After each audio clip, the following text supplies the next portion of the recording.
Hey guys, time for another podcast. So I was driving home today from work and I happened to think of this other topic that I've been getting asked about lately, and it's also made its publicity lately too in like the YouTube worlds. And Louis Simmons also did a complete podcast about it about a week ago. But anyway, today we are going to be discussing the conjugate method. Now, first of all, I'm going to explain what the conjugate method is.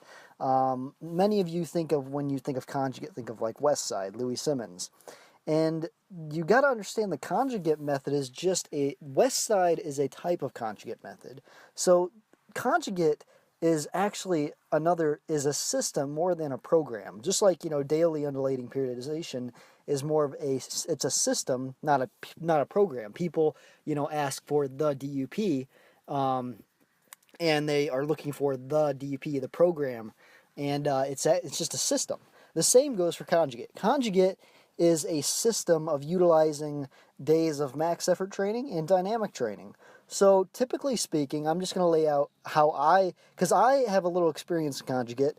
When I first started to dabble with powerlifting, and let's say, I think it was like 3 or 4 years ago now, I started out with just, introducing myself, with power hypertrophy adaptation training, Lane Norton's fat. After a while, though, I started to hear more about conjugate, and I started to, instead of on my power days, power days, power hypertrophy adaptation training and conjugate are laid out very, very similar if you kind of look at the dynamic aspects of it. But anyway, I started to incorporating some conjugate stuff. And so what I would do is Monday would be a max effort upper day, and then I would have like accessories for upper, and then Tuesday would be like a max effort lower day. So I'd either do squat or deadlift, or sometimes both max effort, and then I would do Thursday chest and arms hypertrophy, Friday dynamic lower, where I would work on speed work and also hypertrophy. And then Saturday would be, let's see here, chest and back, I think it was, hypertrophy. And then Sunday is a rest day. And Wednesday, too, as a rest day. So I was taking Wednesdays and Sundays as rest day. So conjugate is, in simple terms, having a period of a day where you do a max effort day and a day where you do dynamic day for upper and lower body. So, for example, Monday would be an upper max out day, upper maximum effort day. So for instance, you could do a variation of the bench press. Now, for conjugate, that's the thing, you don't do the main lift. So people will say, how do you get stronger at the main lifts? Conjugate works by strengthening the main lift by doing alternate routes, other types of lifts that relate to the main lift. Now, is that the best way to train? In my opinion, personally not. But we're going to go into this, and I'm going to explain it and give you my full-on review. So, like I said, you'd pick a variation of a main movement for the upper day. So, for instance, bench press. You pick a variation of that. Let's do floor press. Floor press. Okay. So, floor press is a bench press off the floor. How I would lay out conjugate, and how a lot of people do, is you work up to a 1 rep max on the floor press. And then once you work up to a 1 rep max, you take 80% of what you worked up to and do a 3x5. So 15 total working reps on that same movement. Then after that main movement, you move on to an assistance movement. So for instance, maybe it would be close grip press. The close grip press work the triceps. And on that movement, you would want to train for like another 3x5 or a 3x6. I'd keep reps under 8 reps because remember, this is your maximum effort day. So the reps are lower, the weight is higher on this day. Then I would pick some assistance exercises accessory exercises to go with that. So we had the main movement, a version of the main movement. Then we had the assistance exercise to that main movement, and then we structure the rest of our day with accessories, whatever we feel like. Throw some bent over rows in there, all sets of, three sets of like 6 to 8 reps. That'd be a pretty good place to go on for the max effort days. But also don't do so much volume that you're worn out, because the next day then is your max effort lower day. Now, the thing about max effort lower is, for lower body, it's in powerlifting, you have the deadlift and the squat. For upper days, it's easy. You have a variation of bench press. Now, for this is where it differed from, Louis Simmons' methods, from other people's methods, and just a whole bunch of different conjugate methods. For me, how I started to do this was I did 1 week, I did max effort out on the squat, a squat variation. So I would pick, and I train at home, so I only had variation methods I could choose from. I had high bar squat, I had front squat, I had low bar squat, I had pin squats, any type of those. So I would pick a variation of it. So let's say a front squat, and I do the same thing. Work up to a 1 rep max, then do the math, 80% of what I worked up to, I do a 3x5, and then I would move on to an assistance exercise from that, so maybe like straight leg deadlifts or something. And then also for me, I would also, then my next exercise, since I train at home and don't have a lot of equipment, I would do deadlifts too on that day. But I would keep the rep range also in like the 5 to 6 range, but nothing that's going to wear me out too much for the rest of the week. So, and then I would finish out with a lot of leg curls and some leg extensions and calves. So then Wednesday was an off day, and then Thursday was the upper dynamic day. So on that day is when I did the bench press, and I would do speed work for the bench. Now, people will argue till the sun goes down about benefits of speed work, and is it beneficial to raw lifters or just people in gear. And my opinion here, just my opinion, I've tried it out.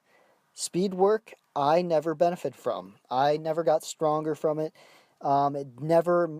People say you do speed work to, build strength and or build speed and technique. So when you approach heavier lifts, you're a lot more explosive.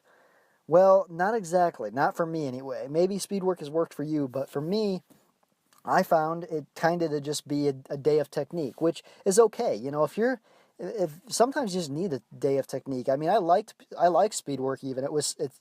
You do an exercise for low reps, medium to low intensity, depending on what program you're following, and anywhere from 6 to 12 sets. So typically speaking, a speed work day would be bench 6 sets of 3, and the rest times on that would be super short, so they'd be like a minute long at the most. And you do 6 sets of 3 on that. I always found speed work to be really fun, but not beneficial to a training program, unless your technique needs work. Now, if your technique needs work on any type of setup or anything, on squats, deadlifts, or bench, speed work can be very handy, and that's when I'd recommend doing speed work. But for the most part, if you're just trying to get stronger, get bigger, speed work is not going to do it. And if you have down your technique and form, you could easily modify your program to just be strength and hypertrophy. You could leave out the speed work completely and be completely fine. But like I said, speed work can be beneficial for those days that you just want to go in the gym and do something. On like maybe an off day, if you're just feeling like moving, you didn't move much at work and you just want to just move a little bit. If you feel like doing something, load up anywhere from 60 at the max, 75%, and do the 6 sets of 3, 8 sets of 3, 12 sets of 2, 9 sets of 2, any ridiculous amount of sets like that with low reps, but only with very, very, very sub-maximal weights. Like I'm talking 60, only like 75 at the max percent of your 1 rep max. So then the rest of the dynamic day for me would be hypertrophy stuff. So the old bodybuilder comes out in me, and 3 sets of 12, 10, 8 reps or whatever I'm feeling for that day for whatever muscle I'm working that day, be it chest or back or traps, rear delts, shoulders, just finish it off. And then the last day of the week, the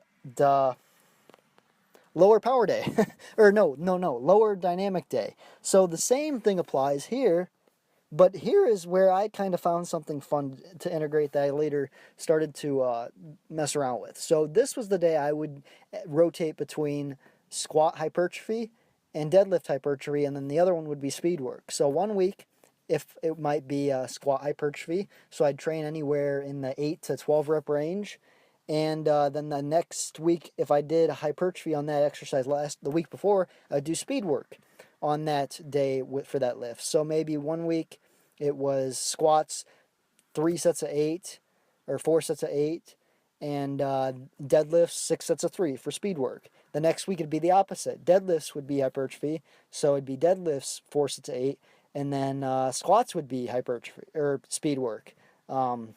6 sets of 3. And I always enjoyed speed work on squats just for the technique, because for me, squats have always been a setup thing. And I've been getting better at it over the years, and I'm still always constantly trying to improve it. But one thing that helped a lot, like I talked about with bench, was speed work for squats, just technique-wise. It's not going to help much with strength or hypertrophy very much, but for technique, it helps a ton. Getting under the bar 12 times for 12 sets is a lot of practice for you, unracking the bar, bracing, and doing your little mini sets for speed, which I also would sometimes do pause reps. So maybe like pause rep squats for speed work. That would be also another good one. Main thing on speed work is, explosive out of the bottom. And also the deadlift for speed work would be very, very powerful. The bar, pretty much you want to pull that thing so hard that the plates just move and like make all types of noise when you lock that bitch out. But that's how speed work is done for deadlift. So then the rest of that day would be hypertrophy stuff, just like maybe some walking lunges, some leg extensions, lots of leg curls again, and calf raises. And then I might throw in an extra upper hypertrophy day on the weekend. But then that was my conjugate split that I ran for a long time. I ran that split probably for 2 years at least before I started to dabble with other types of programming. And I made a lot of gains off that. It gave me a lot of practice, a lot of introduction to a lot of different movements. And another good thing about conjugate is it's a lot of variation. You're never doing the same thing. Sometimes with daily undulating periodization, it can get kind of boring doing the same exercise all the time. But also, you can integrate conjugate into daily undulating periodization too. I'm doing PH3 right now, and for my second round, and right now I'm kind of messing with some variations for certain days. So, for instance, right now PH3, I'm doing squats 3 times a week, but I might throw a variation on one of those days if I feel like it. You don't have to do any set program the way it's set to do. I recommend, if it's a good program like Lane Norton's PH3 or FAT, to do one whole round, 12 weeks or 13 weeks, 90 days, whatever, or more than that if you count taper days. But I recommend doing the program all out as written first. But then your next rounds, don't feel free to add in some variations. Keep things interesting. One great thing about conjugate is always different, and it keeps you motivated to keep coming back for training, because you're always constantly hitting new PRs when you're hitting new variations of lifts. Now, it all comes down, do I recommend conjugate? To most people, I don't recommend it. But like I said, I don't recommend the way that it's laid out, because it's mainly laid out for not raw lifters. Now, if you like to integrate variations into your training by using these other approaches that are more optimal for raw lifters, then by all means use some conjugate stuff, like working up to a 1 rep max and then backing off for 3 sets of 5. I always found that to be super fun. I'd be super motivated to always get in the gym, work up to a 1 rep max, and then back off for 3 sets of 5. That was super awesome. That was really fun, and I do miss that about daily undulating periodization. So don't be afraid to try new stuff. Throw new things in your program. One thing about conjugate that I didn't like, though, was the recovery. If you work a day job and you have to wake up early and you don't get to always sleep in, those max effort days really, really wear you out and really rip you down. And if you don't get enough recovery, it really shows in your performance. So that's all, guys. Just wanted to kind of sum up my personal opinion about the conjugate and what I like about it, what I don't like about it. And I might try to cover some other training systems too. So if you have any you want me to talk about, let me know in the comments. If not, hope you got something out of this video. Like it, share it. Thanks for watching. Subscribe, guys. We'll talk to you next podcast.